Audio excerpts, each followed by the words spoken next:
نبی پاک صلی اللہ علیہ وسلم نے اللہ سے فاقہ مانگ کے لیا، یا اللہ ایک وقت روٹی دے، ایک وقت کا فاقہ دے، مانگ کے لیا نبی پاک مانگ کے۔ حضرت ابو ہریرہ فرماتے ہیں مجھے بھوک لگی، میں حضرت عمر کے پاس گیا، ان سے مسئلہ پوچھا۔ ان کا رواج تھا جب میں مسئلہ پوچھتا تو پہلے روٹی کھلاتے۔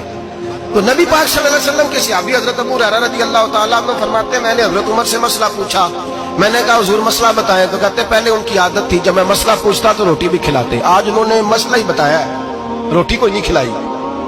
تو مجھے کہنے لگے ابو ہریرہ تو سوچتا ہوگا روٹی نہیں اس نے پوچھی، تو نے کب سے کھانا نہیں کھایا؟ میں نے کہا صبح سے۔ تو جناب عمر کہنے لگے میں نے کل صبح سے نہیں کھایا، چل ابو بکر صدیق کے گھر مسئلہ پوچھتے ہیں۔ کہتے جناب صدیق اکبر کے دروازے پہ گئے، جا کر کے ان سے مسئلہ پوچھا۔ ان کی بھی عادت تھی جب کوئی مسئلہ پوچھنے جاتے تو دسترخوان بچھا لیتے، کہتے آؤ روٹی بھی کھلاتا ہوں مسئلے بھی بتاتا ہوں۔ کہتے گئے تو انہوں نے بھی مسئلہ بتایا، روٹی کوئی نہ پوچھی۔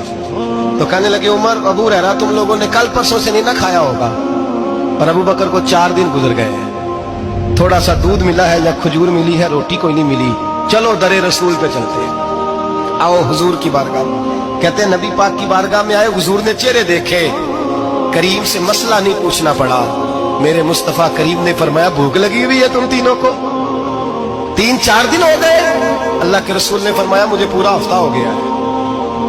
سبب کچھ اور ہے جس کو تو خود سمجھتا ہے، زوال بندہ مومن کا بے زری سے نہیں۔ فرمایا حضور نے 3 دن بیت گئے، چلو۔ میرا بے تکلف صحابی ابو الحسن انصاری، وہ بڑے نصیب والے ہوتے ہیں جن کو میرے نبی پاک خود کہتے تھے کہ تیری فلانی ذمہ داری ہے۔ اس زمانے کا تو کسی کو کہہ دیا جائے یہ تیری ذمہ داری ہے تو کہتا ہے یہ تو پھٹیکے ڈالنے لگ گیا، یہاں سے تو چھٹی کر جانی چاہیے۔ خوش ہوتے تھے صحابہ کہ ہماری ذمہ داری لگی۔ کہتے ہیں حضرت ابو الحسن انصاری کے گھر گئے، نبی پاک نے فرمایا بھوک بڑی لگی ہے کھانا لا۔ کہتے ہیں حضور نے اسے کہا تو اس آدمی کو تو وجد ہی ہو گیا، اس نے کہا میرے اتنے نصیب کہ حضور کا یہ کھانا کھلا۔ آؤ دیکھو دنیا والوں، آج جو سب سے زیادہ عزت والا ہے وہ میرا مہمان بنا ہوا ہے۔ فرماتے ہیں وہ دوڑے گئے، بکری اٹھائی، ذبح کی، بیوی کو کہنے لگے روٹی تیار کر، ادھر کھجوریں توڑی، انگور توڑے، کہنے لگے حضور آپ جب تک تناول کریں تب تک کھانا پک جاتا ہے۔ حضرت عمر کہتے ہیں روٹی پک کے آئی، بڑا پیارا گوشت، بڑا اچھا سالن، بڑا خوبصورت خلوص والا کھانا۔ فرماتے ہیں میں نے بڑا ہی کھایا۔ نبی پاک نے نہ ایک روٹی لی اور چھوٹی چپاتی، تھوڑا تھوڑا سالن کونوں سے، اور جب نبی پاک نے کھا لیا تو حضور کی آنکھوں میں آنسو آئے۔ حضرت عمر کہنے لگے حضور روئے کیوں؟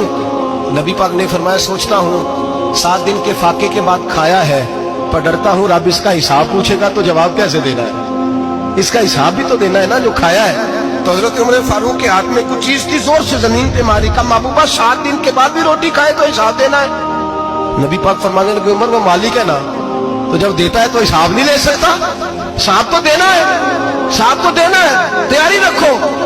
صحابہ کرام فرماتے ہیں ہم نے ارادہ کیا کہ آج کے بعد ہم پھر فاقے کریں گے، کم کھائیں، اس لیے کہ حساب دینا ہے۔ میرے بھائی وہ فاقہ کشی کرتے تھے، ڈرتے تھے، یہاں تو لوگ کھا کے بیمار ہیں، کھاتے جا رہے ہیں، سوتے جا رہے ہیں، کھاتے جا رہے ہیں، سوتے جا رہے ہیں۔